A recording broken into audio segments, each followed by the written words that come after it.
Днеска искам да ви разкажа няколко начина как можете да тренирате мозъка си, внимание си, концентрация си. Сега сме ни говорим, че има при някои хора лоша паметта или хубава паметта. Ако сте здрави, ако всичко е наред с здравите ви, значи нямате проблема изобщо с паметта. Повечето хора, аз съм работил вече от 10 години, имат проблеми, особено последните 2-3 години, с концентрация и с внимание. И оттам, естествено, има малко такова проблема и с паметта. И затова тези упражнения доста подходящи за всички нас днес. Днеска сме получаваме толкова количество информация, ние само за цял ден, а изобщо за един час, дори за 10 минути, ние сме гледаме различни видеа, ние сме получаваме информация от хора, имаме работа, семейство и така нататък. И всички сега учим нещо, да, хората сега постоянно а, подобряват своите знания. Това е, между другото, доста хубаво, защото който знае повече, нали, той на крачка напред от другите. И така, да удържате себе си в този състояние, да повече сте внимателни. Има упражнения, сега ще ви разкажа за тях. Преди да ви покажа и разкажа за тях, аз искам да ви разкажа за нашия мозък, точнее за особености, които имаме всички сме. Значит, мозъкът, нашият мозък, той е доста мързелив. Той не обича, когато сме правим нещо сложно за него. Той като в някаква зона на комфорта влизал и искат всеки ден да правите едно и също. Ходите на работа, там през вечерята вечерите, той не обичат, нали, да правите нещо друго. Ако започвате, може би забелязали сте, ако започвате, например, да учите нещо ново, или да учите нов език, или да започвате някаква интелектуална работа, той може би първото време така. Давай, всичко наред, 1, 2, 3, 4 дена и после спират, намерят начини, айде да направим почивка, ти си изморена, също така и с спортисти, нали? Първото време, защо доста хора спират? Защото те се след 1-2 седмици, мозъкът започна така да спират хора и говорят, не, ти си изморен, давай почивка. И хора, които правят почивка, после за тях доста е сложно, като от начала трябва да започват всеки път. И затова, когато мозък така говори на вас, че трябва да направим почивка, айде да ставим днеска уроци, айде да днеска не ходим на фитнес, ако нямате сериозни ангажименти, трябва да регулирате мозъкът си и да му кажете не, днеска сме ходим, трябва да преживеем и после ти ще се свикнеш. Другата, която искам да ви кажа, когато сме пак, например, сега аз ще ви разкажа за тези упражнения, вие сте започвате да ги правите всеки ден, но след време тези упражнения пак ще станат нещо обикновено, ежедневно за нас. И мозък пак свикнет, извинявам се, и ще кажат, не, вече съм пак в зона на комфорта и пак ще спират да работят. Пак няма концентрация, няма внимание. И оттам, когато вече всичко е лесно за вас, пак да започвате да вдигнете своите ниво на сложността. Ако сега едно упражнение за вас лесно, да го спирате и правите нещо по-сложно.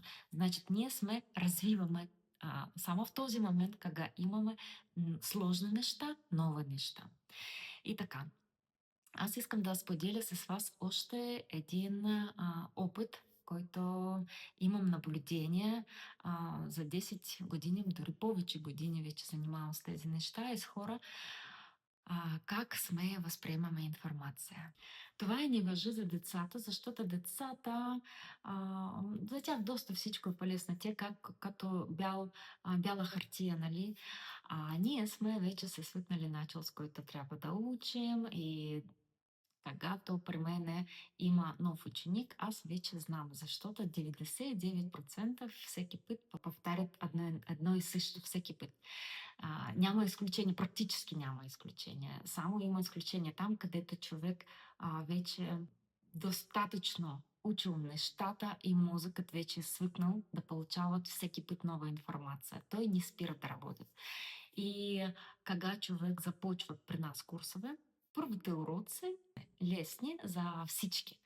И хората как започвам? О, толкова е лесно, толкова е интересно, айде давай да правим домашната работа. И точно на четвъртия урок почти всички спират. Значит, мозък търсят начин как да избягат домашната работа, как да не ходят на този курс.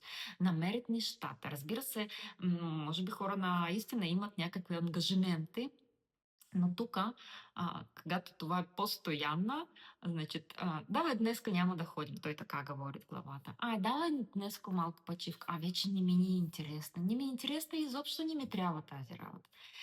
И тук аз винаги говоря на ученици си, че трябва малко да стегнете себе си. Тези 2-3 деня, после мозъкът ще се свикнат. И това е наистина работи. И така, значит, когато започват мозък да търсят начина да сме почиваме, знайте, че това е особеност негова и трябва да само да го направим в вярната посока пак. И сега ще ви разкажа за упражнение. Най-лесно, което можем да правим, това е всеки ден да сменим своите маршрути. Например, ако сте с кола и ходите на работа или на училище или в университета по една пътека, смените я на другата, ако имате възможност, разбира се. Ако ходите в един и същия магазин, например Lidl или Kaufland, ходите в друг магазин. Смените посока, да мозък така малко да започват да мислят. Тук къде трябва да завивам? Тук защо няма този продукт? Това е лесно, изглеждат за нас, но тук започват деятелност в главата, които ние сме не можем така да видим. Мозъкът наш започва така да работят по-добре. Значи той концентриран, нали, внимателен, трябва да внимават, защото когато сме правим едно и също, той ще ходят като знаете, аз знам, че тук това е, знам, че тук това е, а тук търсят нещо ново.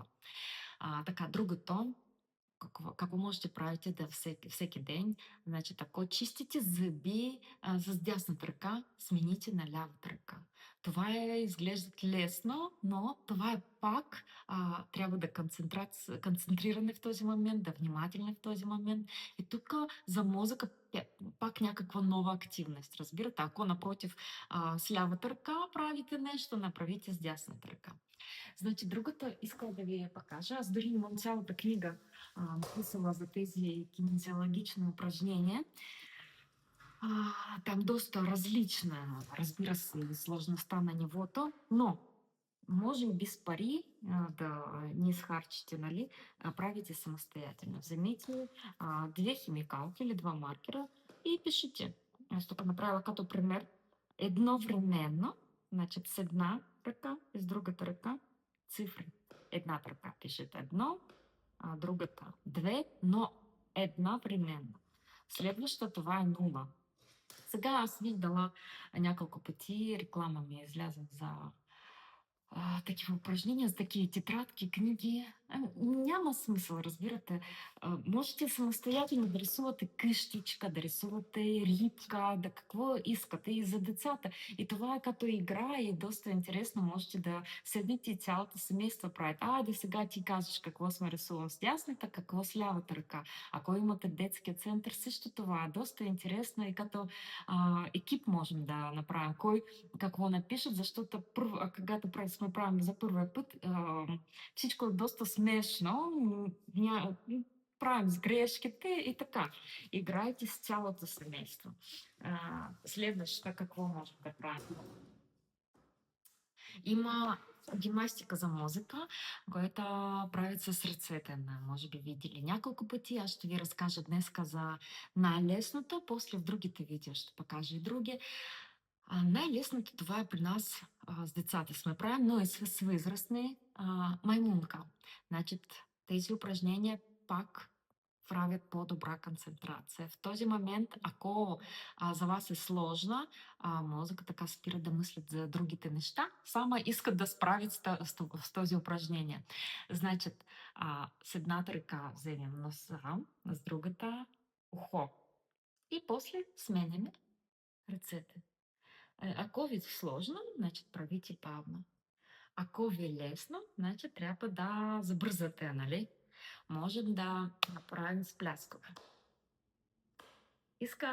Има и доста по-сложни неща, които няма да ви разкажа всички в едно видео, но всичко, което разказвала днеска, надявам се да сте използвате всеки ден в живота си.